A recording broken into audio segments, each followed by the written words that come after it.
Chris Sewall here, baseball card collector, investor, dealer, in that order. Welcome everyone to High Rollers. This week we're going to do something a little bit different, speculate a bit. It got me thinking about a month ago when this 2020 Panini Flawless Triple Logo Man LeBron James card sold for $2.4 million on a Golden auction, but it was speculated during the auction that this card could approach the all-time single sports card sales record. It ultimately got nowhere near it, but it got me thinking what cards could all break the all-time sales record if they were put up for today. What cards out there exist that could reach that sort of number? Here are the current top 3 card sales in history as we sit today. Tied for second place is a 52 Mantle PSA 9 and a 2003 Exquisite LeBron James rookie patch auto. That's the rookie parallel or the gold parallel, numbered out of 23. It's a 9 from Beckett.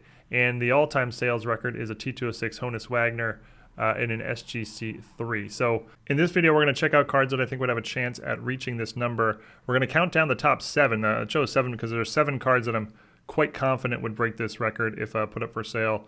And then we're going to show a bunch of sort of long shot contenders as well.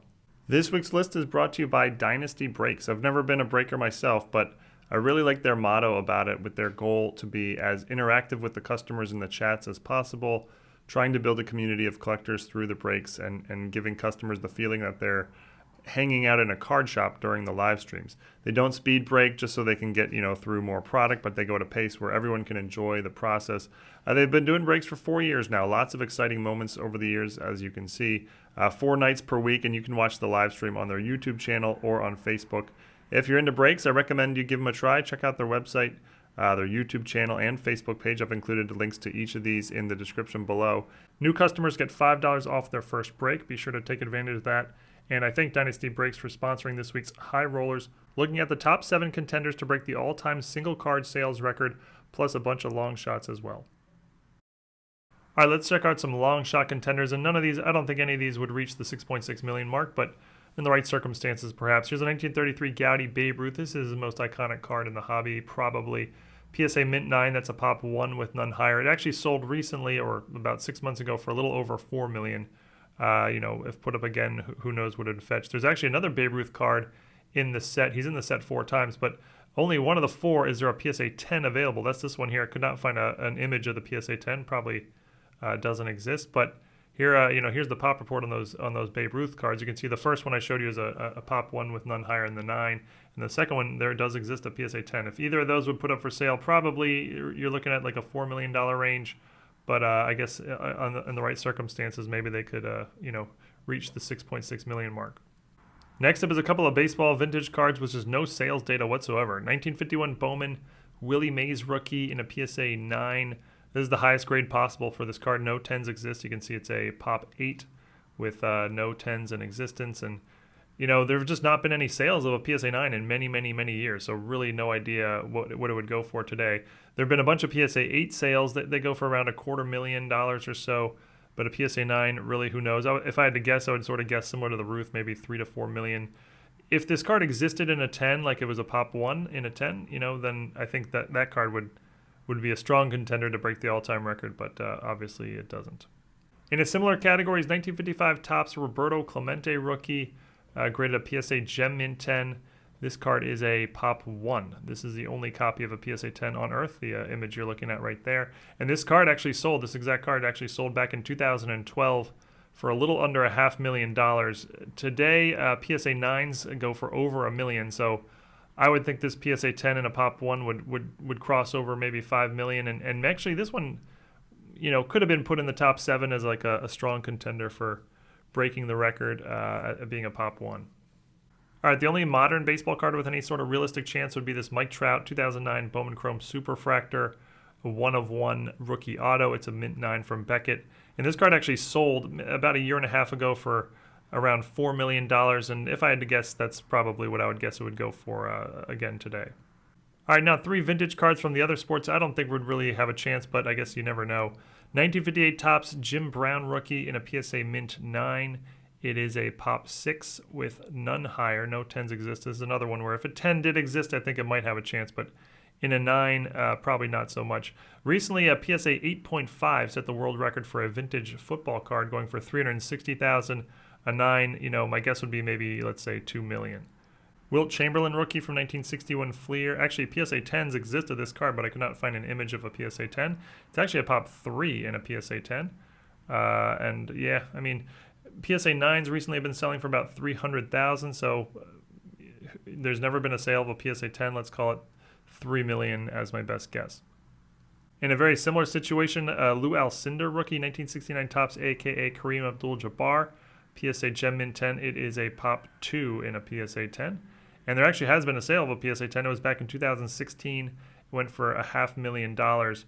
Today, PSA 9s go for about $250,000. So the pop 2 in a 10 today, similar to the Brown or the Chamberlain, my best guess would maybe be 2 to 3 million, but really, who knows? Next one is more of a hypothetical. 1986 Fleer, Michael Jordan rookie. Jordan does not appear in the top 7, and he actually doesn't have a card that would be anywhere close to contending. Sort of funny to think about. You'd almost think that Michael Jordan would be like the first name you think about when talking about high dollar, sports cards, but he just randomly doesn't have a card that sort of fits the bill.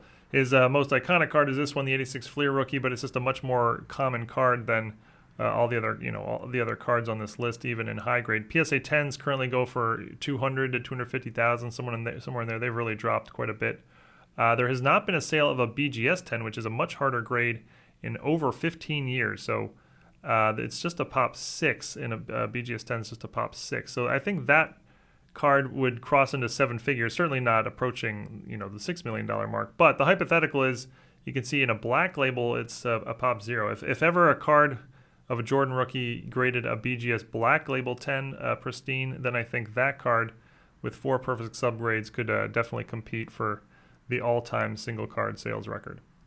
And now we're going to look at a bunch of modern cards that, a lot of them don't have images or have never been seen, have never even been graded. Some have, like this Patrick Mahomes 101 Rookie Patch Auto National Treasures from 2017 with the NFL Shield logo. This is actually the world record sale of any football card ever. 4.3 million sold a little over a year ago. He's actually in that set 3 times with 101s, and then another card that's serial numbered out of 2. All of those cards you can see here have been graded by Beckett. Only the one that I just showed you has ever been put up for sale, but in theory, any of these could fetch 4 million plus, and who knows how high it could actually get. There's also a black finite prism for Patrick Mahomes rookie. That's a BGS 9.5, also a 101, and certainly that would fetch well into the 7 figures. And there's just a lot of cards like this of active superstar players. So here's Steph Curry, for example. Here's 3 1-of-1 rookie patch autos he has from Absolute Memorabilia. There's no image of these on Beckett. There's no these cards have never been graded or sold, so I don't even know what they look like. Who knows what these would fetch, depending on the grade or whatever. But certainly 7 figures, but I don't know how many 7 figures. And there's lots of cards like that from lots of different players. Here's 3 more Luka Doncic National Treasures, 1-of-1s. One of these actually sold for over $4 million about a year ago, although Doncic card values have pretty much come down in the last year. But he has a bunch, and there's other players too. Giannis, I'm sure you can think of some others with these sort of cards, 1-of-1s that have never hit the open market. Probably would not contend for the world record sale, but certainly would be in the multiple millions. And I guess if all things broke right, they could compete. And now some 1-of-1 LeBrons from his rookie year. He actually has a bunch of 1-of-1s from 2003, and very, very few have ever been seen or put up for sale. This is one of the few that has. This actually sold for $900,000, but this was in early 2020, before the price boom of 2020 and 2021. Cool card, 2003 Exquisite. That's the most high-end brand that year, and it's got LeBron rookie and Michael Jordan. It's a 1-of-1 dual NBA logo man, 8.5. Sold for, like I said, $900,000. This would certainly fetch a whole lot more than that. And actually, this one I think could, in theory, be would have a reasonable shot if put up for sale today. There's also a card in that set that's a 1-of-1 dual logo man of Kobe Bryant and LeBron James. I think that would not sell as high as the Jordan, but also a big money card. And there's lots of other 1-of-1 LeBron rookies that have never been seen. In fact, there's no images available of them anywhere, and they've never been graded by any of the grading companies. So who knows where they are or how much they would fetch. A 2003 EX Essential Credentials Future 1-of-1, a 2003 Finest X Fractor 1-of-1, a Fleer Showcase Masterpiece 1-of-1. Here's an auto from a high-end brand, 2003 SP Authentic Limited Extra LeBron James rookie auto out of a 1-of-1. I mean, this would have to be a contender. And here's an even better one, 2003 Ultimate Collection Limited Black, a rookie patch auto of LeBron James. This might be his only 1-of-1 rookie patch auto. I don't know if that's the case, but it very well could be, and I would think that this one You know, if ever discovered or ever, you know, surfaced, this would be a very strong contender. Another rookie auto, 1/1 from Ultimate, and again, all of these are legit contenders, but they've never been seen. And along the same lines, Tom Brady rookie 1/1s. LeBron James actually had a bunch more 1/1s than what I just showed you. I just showed you sort of some of the higher end brands, but he actually has a bunch of like low end brand 1/1s as well. But Tom Brady doesn't have nearly as many. He only has 3 1/1 rookies that I could find that weren't like printing plates, and they're all Fleer brands and they're all masterpieces. No autos. 2000 Fleer Mystique Masterpiece Tom Brady rookie 1/1. 2000 Fleer Showcase Masterpiece. And 2000 Ultra Masterpiece Tom Brady rookie 1/1. I mean, if any of these 3 surfaced and were graded and received, you know, reasonable grades, you know, who knows? Sky's the limit on that one. All right, let's check out the top 7. And all 7 of these are cards that, if put up for sale today in auction, I would predict that they would break the sales record. Although I'm not really sure about it until you sort of get into like the top 3 or so. Numbers 7, 6, and 5 are tough to get. Well, they're all tough to guess, but I would say 7, 6, and 5 are all borderline. Number 7 is 2000 Playoff Contenders Championship Ticket Auto, Tom Brady rookie. It's serial numbered out of 100. This one's a BGS Mint 9, but the one that I think would break the record is actually a PSA 9. The PSA 9 is a Pop 1 with none higher. It's never been put up for sale. In Beckett 9, it's a Pop 4 with none higher. Well, a year ago, a BGS 9 sold for about $3.1 million. But like I said, it's a Pop 4, whereas the PSA 9 is a Pop 1. I think the PSA 9 would be close, but I think the PSA 9 would have a shot at getting to about the $7 million mark, something like that. Given that it would be basically the, you know, Tom Brady's single best card in the hobby and the single best grade you could get for it. Number 6 is 1916 M1014 Sporting News Babe Ruth rookie. When he was a pitcher for the Boston Red Sox. This one you're looking at is a PSA 6, but again, the one I'm referring to, there was no image available. The one I'm talking about is the PSA 8, which is a Pop 1 with none higher. You can see there's also a PSA 7 and 4 6s, but the PSA 8 obviously would be the in-demand one. Recently, a PSA 6, like a couple months ago, sold for $1.5 million, which is basically what the last few sales before that were going for. So if the 6 goes for $1.5 million as a Pop 4, I think the 8, you know, again, it would probably be close, but I think the 8 would have a good shot, and I think it would probably take the record, but not by much, but yeah, would just barely get there.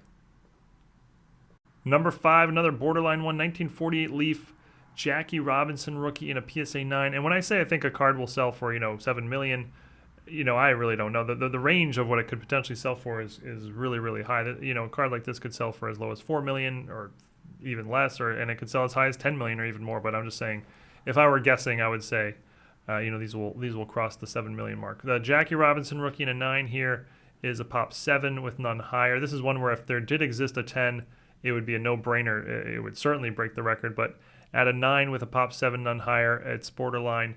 There actually was a sale of a PSA 9 about 4 years ago.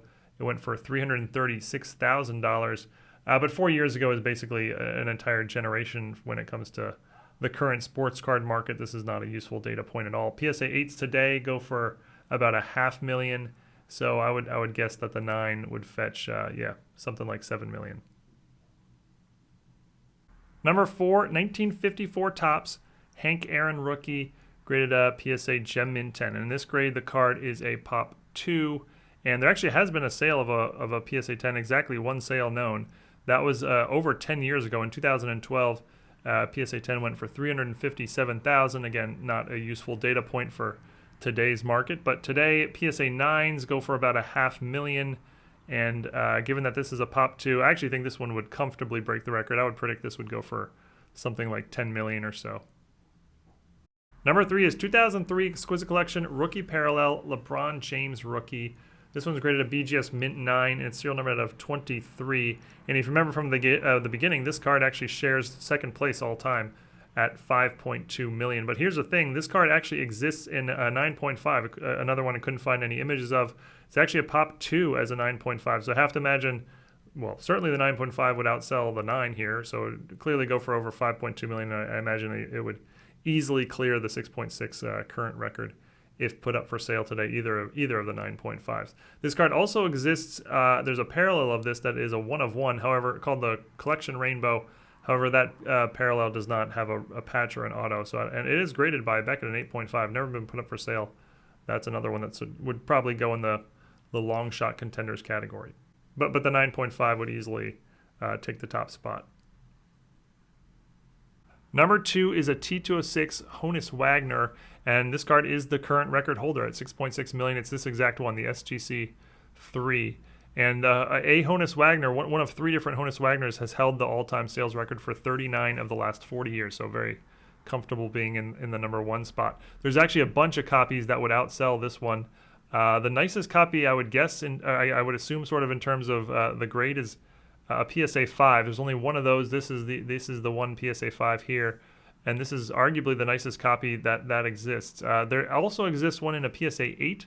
However, that one is known to be trimmed. But that sort of comes with a pretty amazing story. So that story and the trimming aspect might even sort of boost its value. I don't know. There's the 8, there's the 5 I just showed you. There's also a 4, and then there's 3 PSA 3s. So you have to assume any of those 6 would outsell the SGC 3. There's actually also a PSA 5 MC, which I didn't even circle there. And I assume, well, that one would probably outsell the SGC 3 as well. So there's 7 PSA copies that would probably take the record. And on the SGC side, there's also 2 copies graded higher than the 3. There's an SGC 4 and an SGC 5. Either of those obviously would outsell an SGC 3. So that, by my count, that's 9 Honus Wagner cards that, if put up for sale today, would all take the top billing. I think the PSA 5, that would be my guess to be the highest of all. And I mean, my guess is, your guess is as good as mine. Let's say 15 million. And number 1, we sort of have a 1A and 1B situation going on here. 1A is 1951 Bowman Mickey Mantle rookie in a PSA 10. I could not find an image of the PSA 10. It's a pop 1 in a PSA 10. Only 1 copy exists. Could not find the image, although I know one exists because I remember seeing an article about it a long time ago, many years ago at this point. But yeah, couldn't find an image. So here's a PSA 9 for your viewing pleasure. Actually, in a PSA 9, it's just a pop 9 as well, so also a very rare card. There's not been a sale of a PSA 9 in over 4 years, so no useful data there. And the PSA 10 has never been put up for sale, so no useful data there. PSA 8s today go for about $500,000. So again, another one that you just sort of would have to take a shot in the dark as a best guess. I'm gonna go with, similar to the Wagner, 15 million for the standalone PSA 10. And 1B is a 1952 Topps Mickey Mantle in a PSA Gem Mint 10. And if you remember, a PSA 9 is currently tied for second all time at 5.2 million.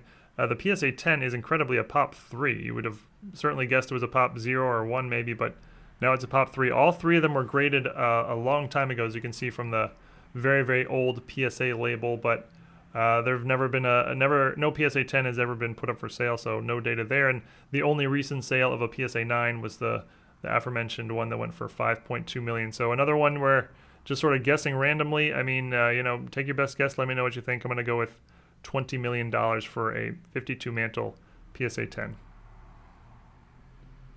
But that's it. Thank you everyone for watching, and let me know what you thought of my predictions. Like, do you think my prices were spot on or wildly high, wildly low, whatever? And especially if you think that I overlooked a card, like, is there any card I didn't mention here that you think would be a long shot contender or whatever? Yeah, let me know in that. I'm sure I overlooked some, especially some modern stuff, but I would love to hear about it. But thank you everyone for watching, and see you all again real soon. Thanks everyone.